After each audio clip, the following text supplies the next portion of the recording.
Hello, Steeler Nation, and welcome to your SteelerNation.com podcast, sponsored by Total Sports Enterprises. I'm your host, G.Stryker. Tonight, I'm alone, but next week we'll begin our partnership with DK Pittsburgh Sports, and I will have a very special guest, country music star Justin Fabus. So tune in Thursday night on the 9th at 7 p.m. for a great upcoming show. But for tonight, we got a lot of stuff going on, Steeler Nation. A lot of cuts happened, moves in injured reserve, and adding some new people.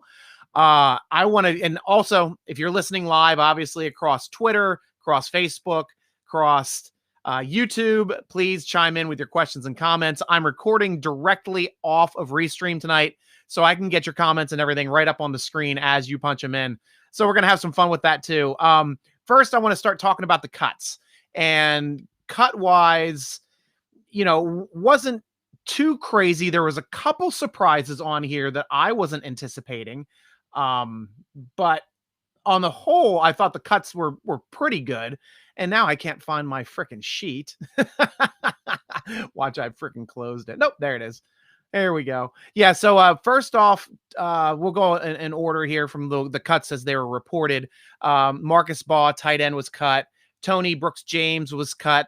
Matthew Sexy Sexton was cut, had a couple good returns. Unfortunately, those two muff punts probably sealed his fate. Anthony Johnson, a guy I liked, we interviewed him earlier. He was cut, unfortunately. Shakur Brown and Lafayette Pitts were cut. Lamont Wade, cornerback, was cut, and TJ Carter, defensive tackle, was cut. He was added. I got to mark that down. Jamar Watson, linebacker, was also cut, and Josh Dobbs was cut, but he was added to the injured reserve before cut downs. So technically he wasn't cut, but what that means for Josh Dobbs is he's on the roster all season in injured reserve as a reserve. So glad we still have Dobbs in some way, shape, or form. Hopefully he can get in here and hold some clipboards and talk to Ben a bit, because Ben loves having his input on the sideline. Smart guy. Any guy that interns at NASA during the off season is a good guy to have working and trying to help out your quarterback room. Hey, Sam Cox over there watching. Steeler Nation, Chloe O'Neill, good to see you too. I'm glad that this was working out pretty well chat-wise for the overlay here on Restream. I'm enjoying this. Now I'm going to go over some of the players that were cut, but were added back on to the practice squad. Guard Malcolm Pridgeon was one of them. Wide receiver Rico Bussey.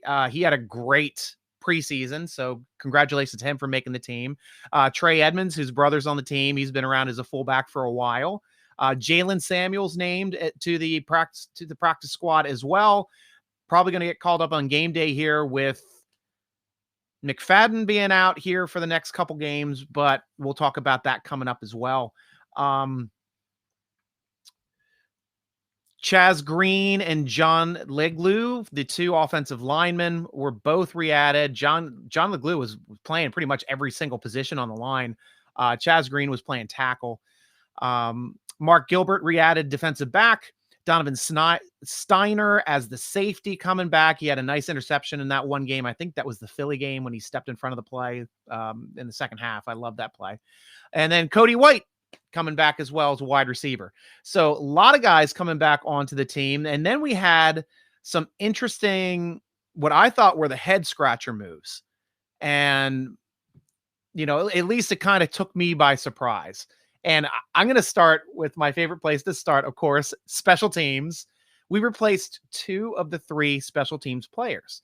Cameron Canaday, long snapper, Jordan Berry, punter, both released from the team, which allowed Christian Kuntz, which is a linebacker / long snapper, and it allowed our newest punter, the large and in charge, Presley Harvin III, to be our new starting punter, the 7th round draft pick. And congratulations. I was hoping that we got some new blood in here, and hopefully he will be somebody that just keeps building in our system for years to come, because I think he has the leg.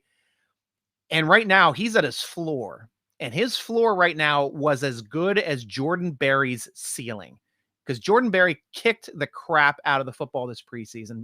Mad props to the Aussie from down under, man. He was kicking it really, really well this preseason, so much so that the Minnesota Vikings have now signed, or at least are looking to sign, Jordan Berry. Preliminary, they couldn't officially announce it yet, but it looks like Jordan Berry will still be an NFL punter, which he deserves to be. He was middle of the pack last year. It wouldn't be surprised me to be in the top 10 this year. He's a good punter. So congratulations, Jordan. I'm glad you're still in the league and glad you're still earning a rostered paycheck there in Minnesota. Hopefully here they'll be announcing it soon. Jalen Samuels was a head scratcher for me, but they of course re-added him to the practice squad. I like his diversity over Snell. Snell didn't play any of the preseason, so I was surprised he was on there, but coaches know more than I do. Rashad Coward and BJ Finney. I was like, the Steelers only kept 8 offensive linemen at the initial cut. And that was because they were trying to have Zach Banner on the team. They were trying to have McFarland on the team, and they're trying to have Tuitt on the team, and also having, I think we had 8 defensive linemen too at the initial cut. And that was just to get Tuitt, Banner, and McFadden across to put them on IR. And injured reserve this year, if you're not familiar with the new rules, it's much easier to put people on and off IR now. You're going to see a ton of people going on and off IR. There are no rules for as many people that you put on IR to bringing them back. So it's not like 1 or 2 players. It's as many as you want. And it's a 3-game minimum now. So keep that straight too. It's not a 3-week minimum, even though it's a week before the season starts. We put our people on IR. We don't get credit for this bye week going into the season. We don't get credit for an actual bye week during the season for a player being out. The player has to miss 3 games. So once they've missed their 3 games, they are eligible to come back and practice and return to the team. So much easier, much more like the way that, baseball and hockey use the IR system to kind of shuttle people up and down the system, up and down the team. So, interesting to see coming up, but those 3 guys are now on IR. And since they did that, they added Rashad Coward and BJ Finney back to the roster, which is great because BJ Finney can play all 3 interior positions. We know he's a backup center as well, 3rd string center. Rashad Coward, I had him on the show. He plays both guard positions as well as right tackle. So, that's a lot of position flexibility with those 2 players coming back on the team. Especially with Banner being out, which I think is right now going to be the biggest hit to the Steelers moving into the season. I was expecting him to be full bore. But just moving down, continuing just a little bit more on the chat. And it was Cassius March and Quincy Roche being cut at outside linebacker. And it just became a situation at outside linebacker where the Steelers had riches. They were 6 deep at outside linebacker this year. Picking up Ingram with having Watt and Highsmith ahead of you. And then, Jameer Jones made it so it was impossible to cut him. He was the hardest working player in free agency, in spring training, in training camp this year. Came out of nowhere, made plays every game. They kept moving him up from 3rd team, got a sack. 2nd team, got a sack. 1st team, got a sack. I mean, the guy is just pressure. He's a really neat prospect, and it looks like he's a lot better than a lot of people thought he was. Us included, we're happy to have him. He ended up supplanting both Roche and Marsh. So, Marsh being the veteran, I expected the Steelers immediately to turn around and bring Roche back onto practice squad. That was probably the intention. New York Giants went out and snagged him. He is now on the New York Giants practice squad. We'll have to see if something happens later in the year. Steelers can add him to the roster by poaching him off the practice squad, but we'll see. I like the potential for Roche, but right now, I mean, I can't argue with keeping Jones over Roche. I thought Roche started off hot first 2 games, second 2 games, he kind of cooled. Jameer Jones never cooled. So I'm really excited to see what he's going to be doing on this team. And I'm happy with the 4 that we have now. I think it's a better 4 than we had last year. I think Jameer Johnson is an upgrade to having Ola Adeniyi as our 4th last year. I think even this year's Ingram is an upgrade to having last year's rookie Highsmith as your 3rd guy coming in because he's position flexible. Now we have 3 outside linebackers in Watt, Highsmith, and Ingram that can swap sides during the game to create mismatches. And we're going to see that a lot this year. We started seeing a little bit with Highsmith and Ingram doing it.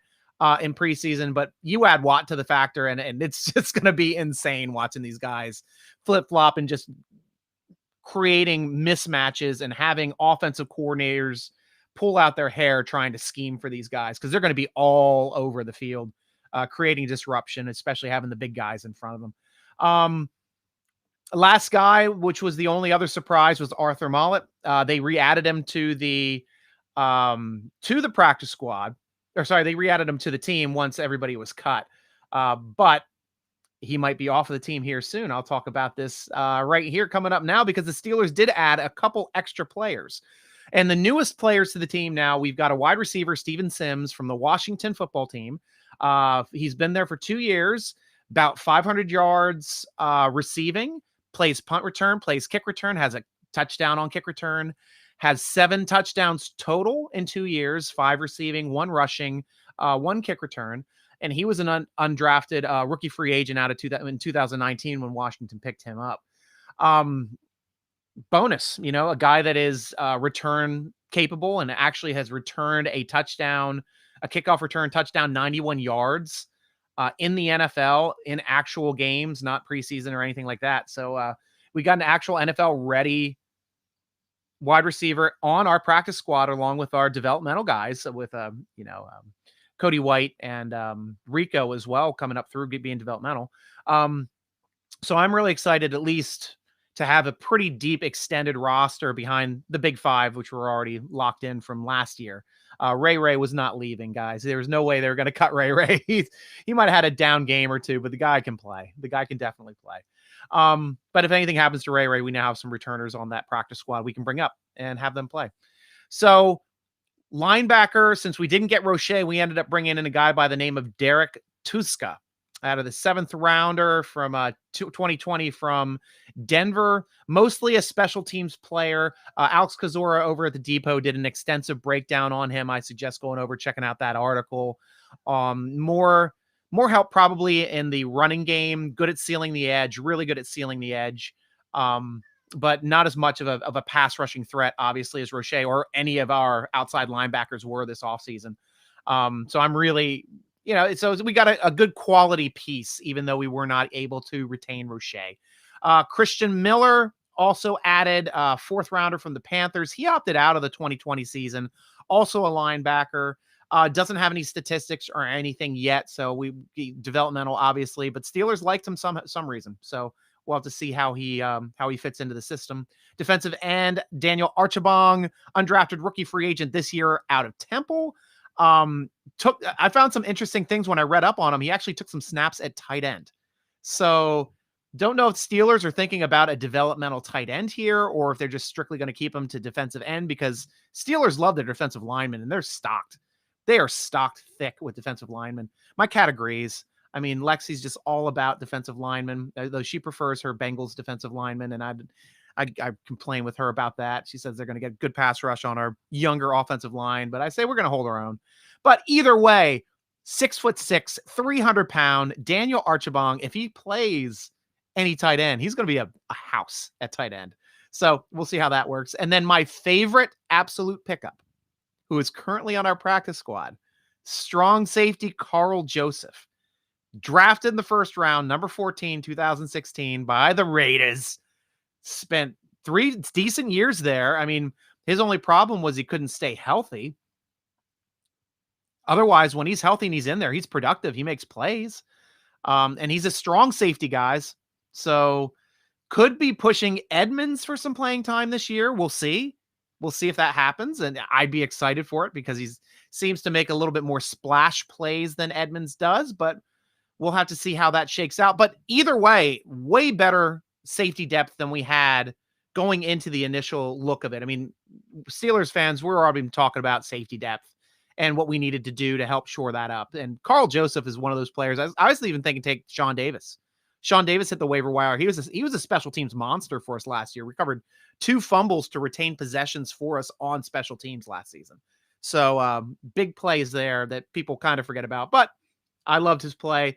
But now we have somebody with even a higher ceiling than Sean Davis, and that is Carl Joseph, who Steeler fans remember talking about him during the draft in 2016. So we'll have to see how that's going. We got Brian Brown over here on YouTube. Let's show what you're talking about here. Steelers radio is reporting no TJ Watt deal is getting done, and he will be an unrestricted free agent next season. No way. I don't think that is going to happen at all. I hear Aditi Kinkabwala just like she's saying the deal is close. It's almost there. You know, this deal feels like I'm trying to satisfy my first woman in high school. Just don't know what I'm doing. Can't finish the deal. Nice parallel there. Hopefully this deal's getting done soon. I don't see it. I don't see the Steelers fumbling this. I just don't. There's no way the Steelers, there's no way the Steelers would allow this deal to drop. And B, there's no way that TJ Watt would play for that 10 million 1 year deal now. I think he's already set in his mind that he's getting a new contract. The Steelers have already set in their minds we're making a new contract. So Brian, I'm not upset about that. It's, Steelers radio, they love to piss people off, get people in and calling. I don't think that's going to happen. Not for a second. Let's see right here. We got another call. Or another message here from Delano over on Twitter. Najee runs for 150 plus yards and a win, 28-20. Steelers win. Buffalo. Run defense weak. Play action will work. Awesome. Well, I'm all for that too, my friend. I think the Steelers running game is going to be the push for this upcoming season. And I think that a team like Buffalo, who does not have a good run defense, is going to be kind of surprised by the way we're going to be doing this here. Yeah, I'm with you. BMK over there, Bully Mob Kennel. Watt would be tagged. No way you would hit free agency. Yeah, that would probably come up as well. I agree too. Yeah, I love the hand technique on Jameer Jones. He definitely deserves to be on this squad. Yeah, I don't think that's going to happen too, Brian. He said first they let a future star in Rashad go. Now they might let Watt go to free agency. If you've been following preseason, Brian, Jameer Jones has been outplaying Rashad, and he's been outplaying Marsh as well. Yeah, he wasn't drafted, but the guy's outplaying. Steelers did the right thing and let the guy that they drafted go and kept the better player right now. It doesn't mean Roche won't come back. Tuzar Skipper found his way back onto the roster after he got poached previous seasons. So that, there's chances for people making their return. Steelers will always keep that guy in the back of their mind and find a way to get him back in. I mean, I was thinking they might pick up Derwin Gray as well. Derwin Gray was the interior offensive lineman who got poached by, I think Denver took him from our roster. He got cut. But he played in Matt Canada's system in Maryland with McFarland. I keep thinking Brian McFadden. No, McFarland as the running back. And so that would be interesting to bring him back in. And he's a guy that can play all three interior positions as well. But it didn't look like they picked him up though. Edmonds needs the comp. Mighty Guru, no last name. Nice. Your cat is 17. My cat just turned 10. So she's hit double digits. Good cats. Yeah, Edmonds needs a comp. Yeah, he does need the competition. I'm with you on there too, Mighty Guru. Poster over there at SteelerNation.com, joining us on YouTube. Love seeing that. So at least in that respect, I'm excited for the new players coming in. I'm definitely excited for Carl Joseph. Now, Steeler Nation, we got to talk about who the Steelers might even add. I mean, not having Zach Banner now to start the season is a bit of a concern. I think right now it's the biggest concern on the roster, having to replace that right tackle spot. I'm hearing whispers around the Steelers organization. We're thinking about pushing Chooks back to that right tackle spot, which he played last season, and allowing rookie 4th round draft pick Dan Moore Jr. to play left tackle. And think about that, guys. If Dan Moore Jr. starts at left tackle for the Pittsburgh Steelers game 1, the Steelers would be walking out Najee Davenport, running back, Kendrick Green, center, and Dan Moore Jr., left tackle, 3 rookies on offense starting their first game. That's insane. That's absolutely insane to me. Pat Freiermuth, he's kind of like he's going to be a starter on this team. He's the future of this team. I'm telling you. The way he catches the ball, the way he does not drop balls, the way he fights for passes, he improves that running game a little bit and his run blocking when he has the ability to. I'm expecting big things out of him, and him starting sooner than later. I mean, obviously, Ebron's a hell of a talent all around. I think the upside for Freiermuth's going to be a lot better than Ebron, but Ebron's going to put in some good games for us this year, and he needs to. He needs to have some solid games for us. Got some more input over here on Steeler Nation. Yeah, Brian, we'll see if Brian is stating right here. I'll put it up for everybody here to see if you're watching it live. Brian Brown stating, the games themselves stress me out enough. Rashad will be a star for the New York Giants now. Wasting picks, man. And, if you want to get into it, let's start talking about wasting picks. Because this one's a fun one for me. In 2 years, wasting picks, Steelers have wasted 2 picks. In 2 years. Everybody from last year's team was rostered.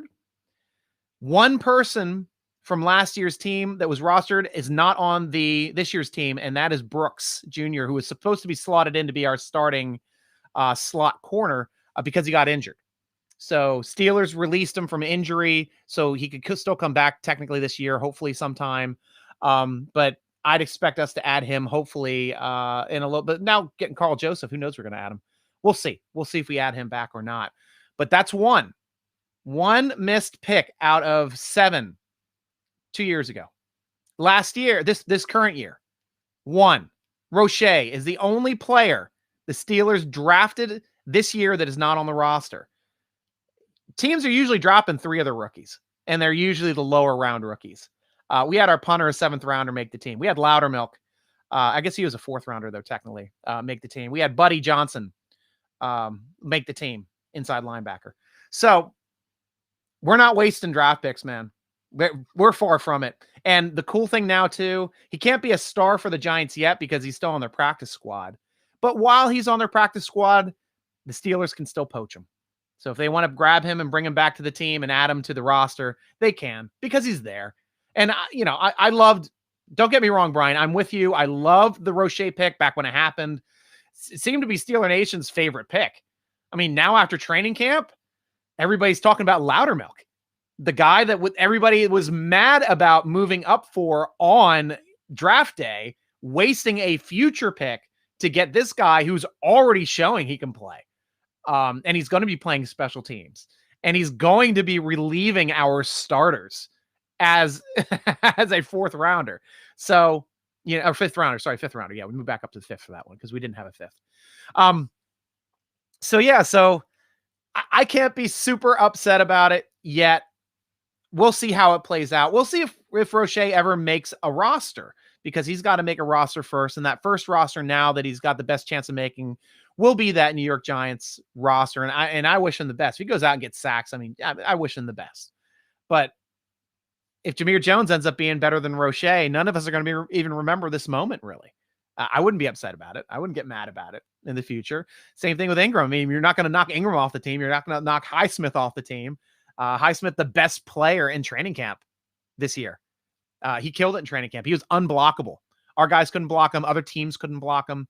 Unblockable. I can't wait to see his disruption paired with TJ Watt's disruption this year, and then rotating in Ingram just to keep them all fresh. It's going to be insane. It's going to be so freaking fun to watch. I honestly, this is like the most excited I am for seeing an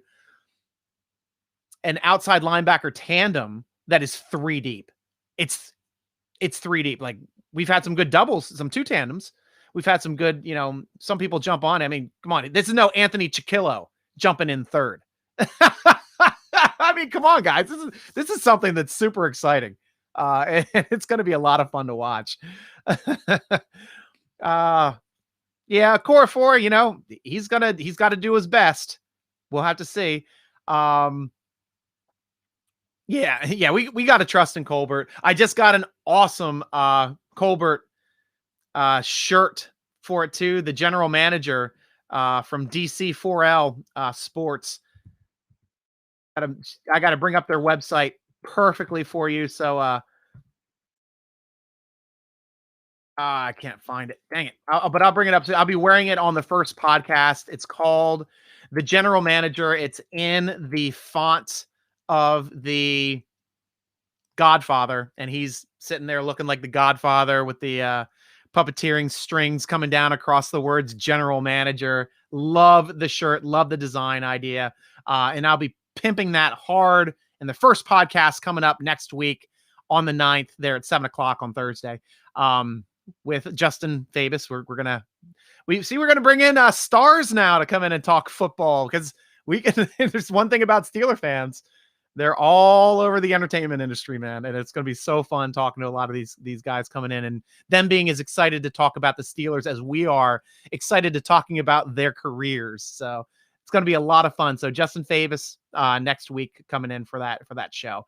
I got a couple questions here, guys. Get in your questions. It's last chance, but this is when I come over to SteelerNation.com. I'm going to give you guys a big stout cheers. This is my beer promotion time. This one is going to be from Adroit Theory. This one is called Revolt. And these are cool because they do this whole series with different characters from Cobra. The Cobra Commander was on one. The Emperor was on one. Destro and the Baroness right here. Very delicious New England style hazy IPA from our friends over at Adroit Theory in Purcellville, Virginia. Damn, that's good.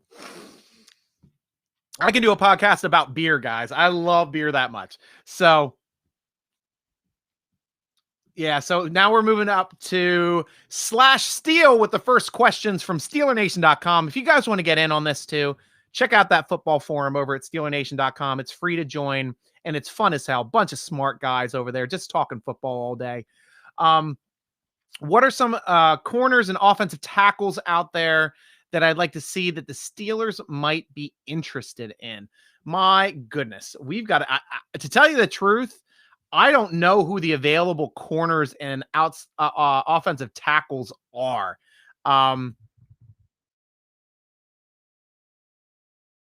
So I'm going to run up just quick. I mean, the biggest surprise cut obviously was Cam Newton getting cut from the Patriots. Didn't see that one happening. Travis Fulgham, the wide receiver that slaughtered us for like 100 and some yards in his rookie season. He's out there. I was surprised that wasn't a guy that the Steelers would have added to their practice squad.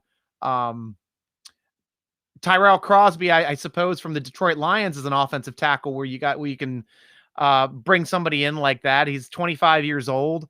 I don't know why he was cut, but he's got some potential. He's a starting offensive tackle in the league.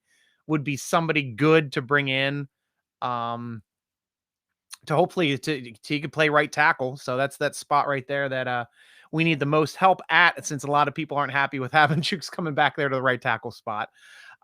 Jimmy Morland, the cornerback from Washington football team, is available.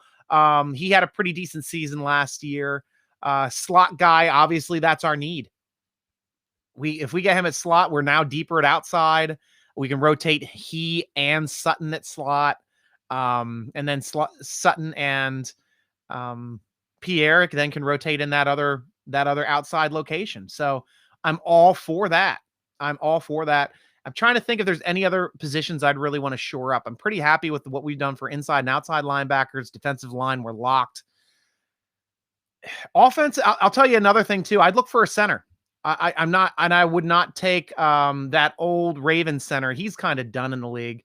If you're looking for an outside corner, Trufant is still out there. He was a surprise cut coming out of Chicago. I don't know if he's still, is hard or as good as what he has been, but that's an option. That is an option.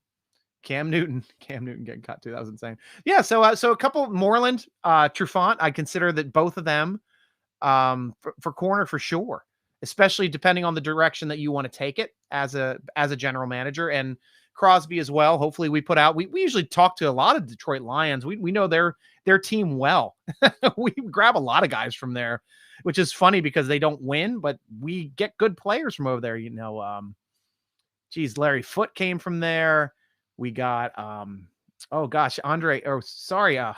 Jeff Hardings, the converted center. I think we got from there. Is either Hardings or Hartwig. One of those guys we got from I think it was Hardings, but I'm just going off the top of my mind. It's been a while. It's been an absolute while. Next question coming up from Slash Steel. What's your take on Bills Steelers? I did allude to that a little bit earlier here in the show. I think the Steelers run attack is going to take them by surprise. I think they're going to be waiting for us to do this quick pass attack again, but both with the pre-snap motion, and we're going to go full bore with it because we got 2 weeks to work on it, and it's going to be seen for the first time here with Buffalo. They're not going to be ready for it. This is going to be the first time it's on film. It's going to surprise them. We're going to get off some good runs. We're going to get Harris out in space as well for some catch and runs because he had that great 49-yarder in preseason. He shows you what he can do when he gets the ball in his hands, and I'm excited to see him downfield hurdling players, knocking people over. We have a running back, guys, and don't let any draft Nick tell you don't take a running back in the first round because you don't get a running back like Najee Harris anywhere but the first round. The guy is the best running back in football last year, and class act dude too. Class act. Pittsburgh's just going to love him all around. A great guy, funny as hell, hard worker, work ethic off the chart. I mean, they're pulling him off the practice field, telling him he's got to come in. And so for your draft capital being your first guy, that's great. And we dodged a bullet with ETN going down with it looks like a season-ending injury. So that's and I'm one of the people that picked ETN. I thought he was going to be a little bit better. I didn't notice Najee Harris's ball security at the time, only two fumbles in all of college. So with the amount of carries that he had over 3 seasons is insane. So yeah, you want a ball secure guy that's going to be able to make plays and win you games. And I think he's that guy. I really do. I'm psyched for it. Absolutely psyched. So look for the rushing attack to really push the Bills. Also look for the defense to keep them out of the end zone. They're going to be able to move the football like they normally do. But once we get down into that short area inside the red zone again, we're locking it down, guys. We're going to lock it down. Minkah Fitzpatrick is going to feast. Our linebackers are going to feast. Our front seven, it might be the best in football. With Tuitt in there, when he comes back from IR, I don't see any team with a better talent than that front seven. I just don't. Across the board. Because, Schobert's been in a Pro Bowl. TJ Watt's a Pro Bowler. Ingram's been in a full Pro Bowl. He's backup. You've got Bush, who's just all athletic as hell. You've got Highsmith, who's showing he's going to be athletic as hell. He's going to be a household name. And then we got, bookend defensive ends in Pro Bowl with Tuitt and Hayward. And Alualu just being one of PFF's highest rated nose tackles or defensive tackles. So it's a feast. It's a feast for everybody else. And hopefully that helps out the secondary because the secondary needs the most help. And for them to get the most help, it's got to start with that front seven. And we got to get to Josh Allen. We do. And I think we will. I honestly think we will. So look for Steelers defense to feast in that game. I will be surprised if they score more than 20 points. I will. I'm calling it now. And I think the Steelers will put up about 24. So a 24 to 17 game in Buffalo. That's going to be my pick. And take it to the bank, guys. Start your bets. How many games am I planning on attending this year? I'm intending on going to 8. So we'll see if that changes. If work comes up, I got to do other things. I'm a season ticket holder. Going to go to the home games this year. Going to bring the RV, set it up in North Park, and just and walk down to the games and have a good time and sleep it off after the game. So yeah, I'm excited for the season. I really, really am excited for the season. Will Loudermilk dress? Yes. I think Loudermilk will dress. I know a lot of you guys at SteelerNation.com always joke to me about Loudermilk. But I have no problem with Loudermilk. Just the fact that everybody just never listened to me the first time when I gave my opinion on him and then just kept asking me and I just refused to answer. But yes, Loudermilk will dress. He's a good player. He can back up, and he's special teams capable. This guy's going to be playing on a lot of special teams. So that's how the people that end up suiting up on our team. I'd expect somebody like Davis or Bugs to sit. You can't have 3 nose tackles active on game day. No way. One of them's got to sit. So that's my call on that one. Drink Iron City, back again, my friend. Good to hear from you, as always. Did the team take a bit of a risk in handling of Banner's injury? I really don't know, DIC. That's a tough one because I thought they were handling it the right way. They were limiting him his snaps. I tracked his injury. 9 months is when you're able to come back full bore for being able to practice everything. And he was at 9-month mark in beginning of June. And Steelers still limited his snaps, brought him back slowly, might have felt some pain, pull back. Don't need him to get hurt. Got plenty of time till the season starts. But evidently, something's either tweaked or something's not feeling right, or there's still some swelling somewhere. I don't know if he's got a loose body there somewhere from the surgery, and maybe they got to do something arthroscopic to pull out some scar tissue.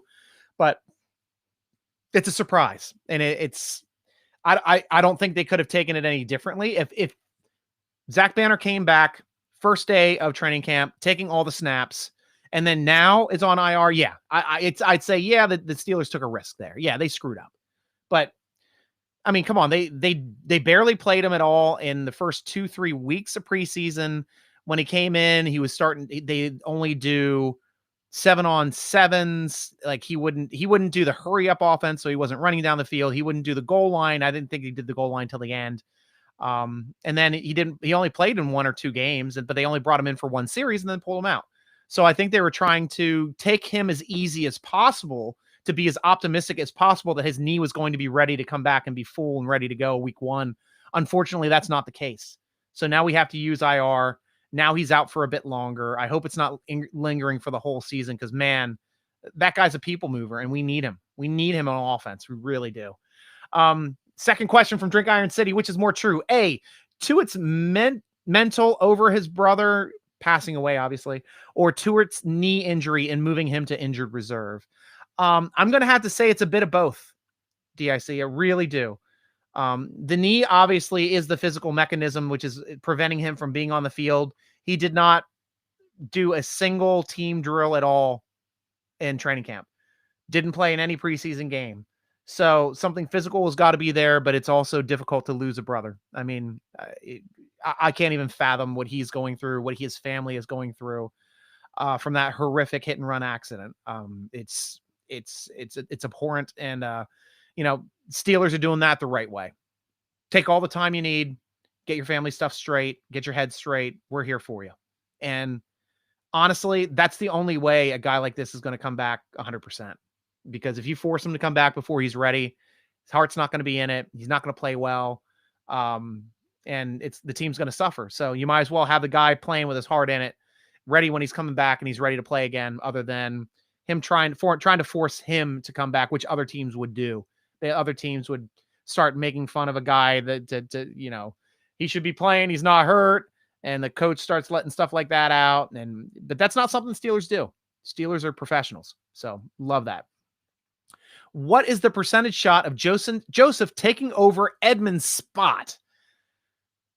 This year, I'd say about, as we sit today, Carl Joseph probably has about a 30% chance of taking Edmonds' spot this season. And really, I'd have to say, because injury is probably going to be the only reason he'd take that spot. But we'll have to see. We'll have to see how he does in training camp, in practices. If he starts working his way up, getting more snaps in practices, he might force some playing time. And that would be fun to see him if he's making plays when he's forcing playing time. You got to expend his reps. So that's the slow thing. You just have to keep watching and see if his reps keep increasing and his snaps increase from week to week. Because he's also special teams capable too. So we'll see if we start throwing him in on some special teams coverage units and stuff too. But for the next year, Joseph being on the team as opposed to Edmonds, I'd say right now, as we sit today, probably a higher percentage chance of Joseph returning to the team than Edmonds. Because we're taking a shot on him. If he ends up doing well, keeps on the team, we'll re-sign him. So Edmonds, I think we're going to let test free agency. So we'll see how that works out. And fourth question, Dan Moore Jr. is living a great story, rightfully so due to hard work. Is his demeanor nasty enough for the NFL? Quick question, yes. Yes, the guy can play. The only thing that I'm worried about with Dan Moore is flopping him back and forth so much in preseason. He's a competitor. He was fighting immediately, day one, day two with Cameron Hayward, because Cameron Hayward was giving him fits and getting him upset. And what did he do? He got better every single day at left tackle. Every single day he got better, a little bit better. So he could go up against the best right defensive end in the league. So we'll see how that works out coming back in. But flipping him back over to the right side, I think it would be tougher for him to do well on the right side. I think it's smarter to push Chooks over as your swing tackle and just have Dan Moore be there at the left, because he's also testing off the charts for PFF for passes defense. Didn't give up a single pressure so far. So that's really interesting, and we'll see if that continues. Hopefully it does continue, because he has a great story, but he knows how to run block, and that's one aspect we know we like. Cope, that's my handle over there at SteelerNation.com for Stryker. You've been spotted outside of the U.S. borders on 2 different occasions during various things. One constituency has been seeing you, a version of you singing Proud Mary. Which airline do you use the most instances while traveling abroad? I will tell you my absolute favorite airline traveling abroad, and that is Air France. Air France is the tits. It's awesome. You get everything. You get wine, you get cheese, you get beer. You don't pay for a thing. I mean, they give you like 3-course meal. Anything you want to watch on TV, movies, everything free. Their service is way better too with their flight attendants. And then they'll correct your French. So I was like, oh, thank you very much, merci, when I got off the plane. They're like, yes, that means the same thing. And I'm like, of course it means the same thing. Thank you for pointing that out. So Air France, definite must travel. If you guys ever go to Paris, ever go to France, great airline to be treated well. Pulling back over here to the chats. We'll see what you guys have here for your final questions. And what do we got here?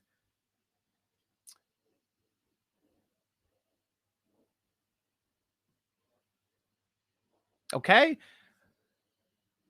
How does being cut and re-signed work? I know Steelers have to make room for players re-signed or not.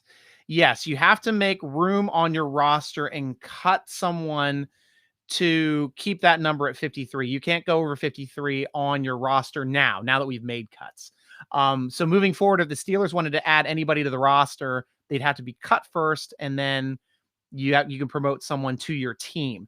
Steelers did that with the 3 that they didn't technically cut. They put on injured reserve. They had to be on the roster. Banner, McFarland, and to it, go on injured reserve, and then you had those 3 spots you can bring back. I know that Coward you brought back.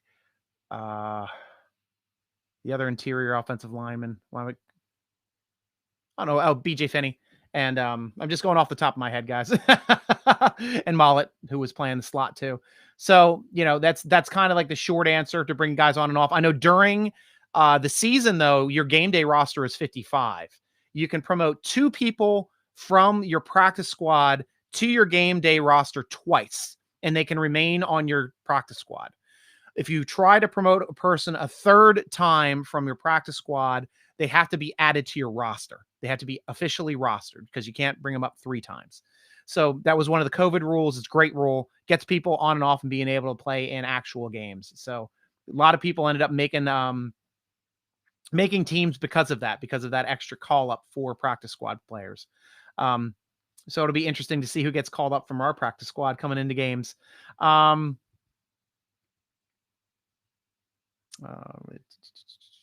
Yeah, we got no penalties. Yep. I'm with you on that, Brian.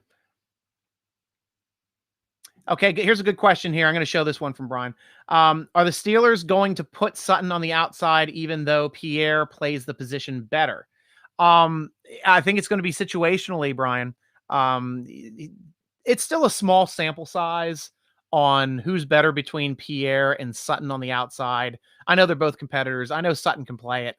But if they just flat out show that Pierre is the best, Sutton, sorry, you're slot corner. I mean, that's just the long and short of it. Alfred Wash over on Facebook. Hell, I'd be happy with one game. Been a fan over 50 years this year. Love my Steel City. You've seen a lot of championship games too, Alfred. Congratulations to you. You probably got to enjoy those late 70 games a little bit more than I did. I was just real tiny at that time. But yeah. So it's exciting times for this team.